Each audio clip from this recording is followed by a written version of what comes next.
আসসালামু আলাইকুম। কি অবস্থা? সবাই কেমন আছেন? আশা করি সবাই অনেক ভালো আছেন। তো এখন ডিউটি শেষ করে বাসায় রওনা দিছি। তো আমি এখন একটা গাড়ির শোরুমের সামনে দিয়ে যাইতেছি। ভাবলাম যে একটা ভিডিও করে লই। যে আমার সামনে গাড়িটা আছে না, রেঞ্জ রোভার এই গাড়িটা, Mercedes Range Rover, Prado, BMW, jeep, Nissan, হ্যাঁ, সব বিশ্বে যত নামি দামি ব্র্যান্ড আছে না, সমস্ত ব্র্যান্ডের গাড়ি এই জায়গায় আছে। তো এখন বাজে রাত্র প্রায় 2টা থেকে 2:30 বাজে। তো একটা কথা কি, যে এত দামি দামি গাড়ি এই জায়গায় ফুরে রয়েছে, রাতের বাজে এখন 2টা, এখানে একটা গাড়ি আছে না, এইভাবে টাচ করার মতো ক্ষমতা কারো নাই। যে গাড়িটা টাচ করব, এই টাচ করার মতো ক্ষমতা কারো নাই।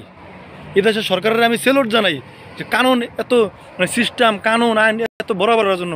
4x4 দামি দামি গাড়ি, GMC, 4x4, Mercedes, Prado, Land Cruiser, BMW, সমস্ত গাড়িগুলো জায়গায় ফুরে রয়েছে। একটা গাড়ি টাচ করার মতো ক্ষমতা কারো নেই।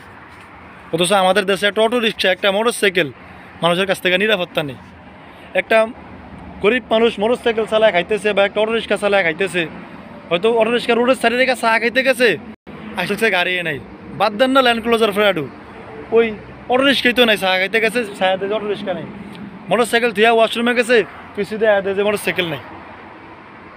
এমন এক দুনিয়া বা এমন এক দেশের মধ্যে বসবাস করি, একমাত্র আল্লাহ মধ্যে ভালো জানে। আর তো সেই দেশে কত জীবনের কত নিরাপত্তা মানুষের। মার্সিডিস, ল্যান্ড ক্লোজার, প্রাডো, বিশ্বের যত দামি দামি ব্র্যান্ডের গাড়ি এখানে পড়ে রয়েছে। একটা গাড়ি টাচ করার মতো ক্ষমতা কারণে আমগো দেশে গাড়ি আছে, হয়তো যে সকালবেলা যায় দেখবো চাক্কা নেই, চাক্কা খাগড়াছড়ি নাহলে বান্দরবান লইয়া গেছে, নাহলে সিটাং লইয়া গেছে।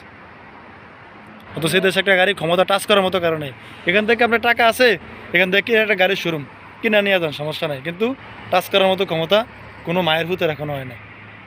তো এটাই কানুন, এটাই সিস্টেম, এটাই আইন। এদেশের সরকারের সেলুট জানাই, আমার মন থেকে সেলুট জানাই, জানলা তার আরও বাঁচায় রাখুক, মানে একটা কানুন এত সিস্টেমটা বরাবর করার জন্য। সবাই ভালো থাকবেন।